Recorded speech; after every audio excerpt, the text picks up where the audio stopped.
ఎందుకంటే వసంతకాల ప్రారంభం తర్వాత వేసవి కాలం ప్రారంభమవుతుంది.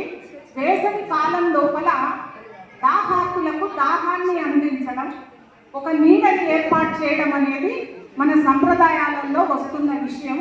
అయితే దాన్ని ఈరోజు మనం ఇక్కడ పాటించలేకపోయినా ఇంకొక రకంగా పాటించవచ్చు. మనుషులనే కాదు, సకల జీవరాశుల పట్ల కూడా మనకి దయా హృదయం ఉండాలి. పక్షుల కోసం కావచ్చు, జంతువుల కోసం కావచ్చు. మన బాల్కనీలలో చిన్న గిన్నెలలో నీళ్లు పెట్టి ఉంచితే వేసవి లోపల పక్షులకి కానీ మిగతా వాటికి కానీ దాహాన్ని తీర్చిన వాళ్ళమవుతాము. ఎందుకంటే ఈ విలువల్ని మనము పిల్లలకి నేర్పించాల్సి ఉంటుంది. తర్వాత శ్రీరాముడి కథ అంటే కుటుంబ విలువల్ని నేర్పే కథ.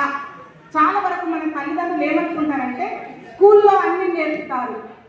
స్కూల్లో నేర్పేది ప్రొఫెషనల్ జాబ్ కోసం మాత్రమే నేర్పుతారు, జీవిక కోసం నేర్పుతారు. జీవితం లోపల విలువల్ని నేర్పాలంటే కుటుంబమే నేర్పచ్చు. కుటుంబ భూమికనే విలువలు నేర్పబడతాయి. ఆ విలువలు నేర్పబడాలి అని అంటే సంప్రదాయాలు, సాంస్కృతిక కార్యక్రమాలు సంవత్సరంలో ఎప్పుడో కొన్ని రోజులలో చేసుకోవడం కాదు, జీవితం పొడుగునా పాటిస్తూ ఉండాలి. మన భాషని మనం నిలబెట్టుకోవాలి.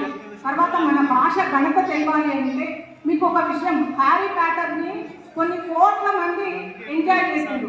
హ్యారీ పాటర్ కంటే అద్భుతమైన విషయాలున్న కాశీ మజిలీ కథల్ని మీ పిల్లలకు చెప్పండి. అద్భుతమైన కథలకి, దాంట్లో కథలో కథ వేల కథలు ఉంటాయి. తర్వాత 1000 శిరస్సులు ఖండించిన అపూర్వ చింతామణి అని ఒక పుస్తకం ఉంటుంది. బట్టి విక్రమార్క కథలు ఉంటాయి, తెనాలి రామకృష్ణ కథలు ఉంటాయి, అనేక శతకాలు ఉన్నాయి. వేమన శతకం తెలియని ఎవరికండి? జీవితం లోపల ఎన్నో విలువల్ని చాలా జనం మాట్లాడుకునే మామూలు భాష లోపల వేమన పద్యాలు రాశారు. వేమన శతకం కావచ్చు, లలిత శుద్ధగాల శతకం కావచ్చు, దాశరథి శతకం కావచ్చు, భాస్కర శతకం కావచ్చు, ఇట్లా మనకి ఎన్నో ఉన్నాయి. ఆ తర్వాత బాల శిక్ష, మీరు ఎన్సైక్లోపీడియా చూస్తుంటారు. మీరు రైమ్స్ గురించి మాట్లాడతారు.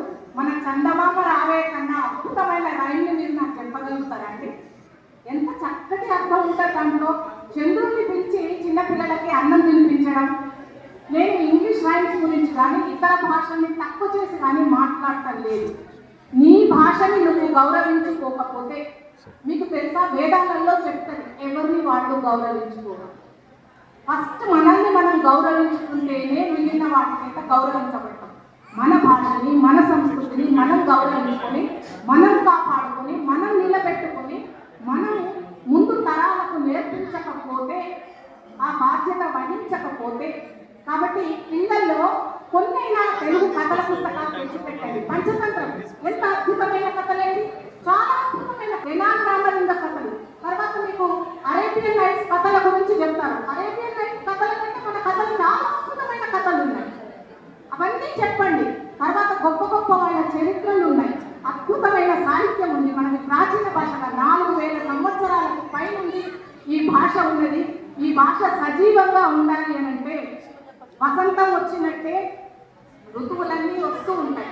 తర్వాత మనం పిల్లలకి ఇంకొక విషయం నేర్పాల్సి ఉంటుంది. ఇప్పుడు ఇక్కడ మనం పరాభవ నామ సంవత్సరం చెప్పుకున్నాం, శ్రీరాముడి గురించి చెప్పుకుంటున్నాం.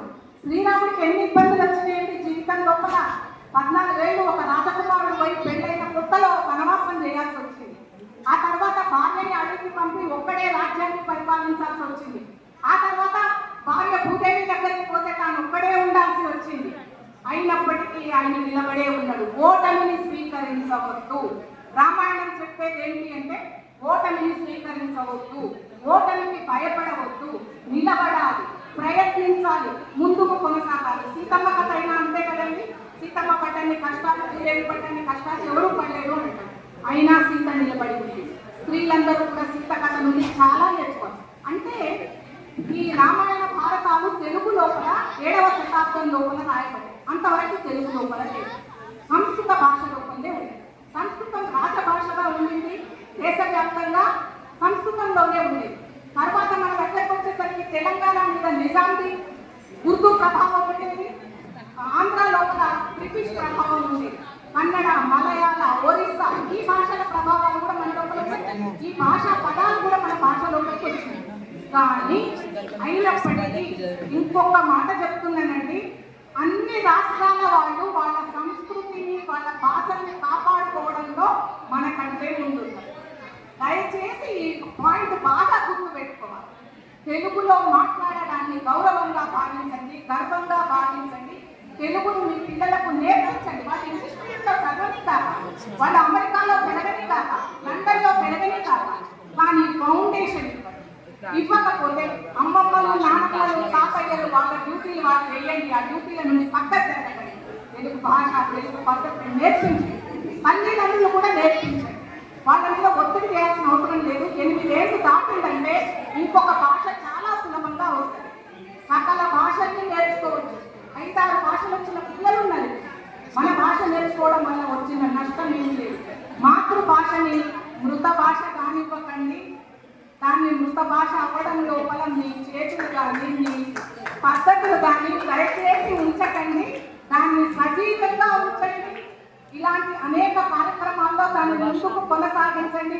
తెలుగు వాళ్ళు ఎదురుపడ్డప్పుడు తెలుగులో మాట్లాడుకోండి, తెలుగులో పలకరించుకోండి. తర్వాత పిల్లల చేత తెలుగు కథలు, తెలుగు పుస్తకం చదివి వినిపించడం మొదలు పెడితే వాళ్ళే నేర్చుకునే ప్రయత్నం చేస్తారు. భాషకి ప్రాణం ఫస్ట్ వినడమే. భాగవతం కావచ్చు, భారతం కావచ్చు, రామాయణం కావచ్చు 7వ శతాబ్దం దాకా రాయబడలేదు. 7వ శతాబ్దం వరకు వినడం వల్లనే అవి పట్టుకున్నాయి. వేల సంవత్సరాలుగా శృతులు అంటారు వాటిని, అందుకని వినడం వల్లనే పట్టుకున్నాయి. భాష బతకాలంటే వినాలి, వినాలి అంటే మాట్లాడాలి. పలుకే ప్రాణం, భాషకి శ్వాస. భాష ఉంటేనే తెలుగు జాతి ఉంటుంది. తెలుగు జాతి వాడిగా గుర్తించబడాలంటే తెలుగును బతికించుకోండి. నాకు ఈ అవకాశం ఇచ్చినందుకు కృతజ్ఞతలు.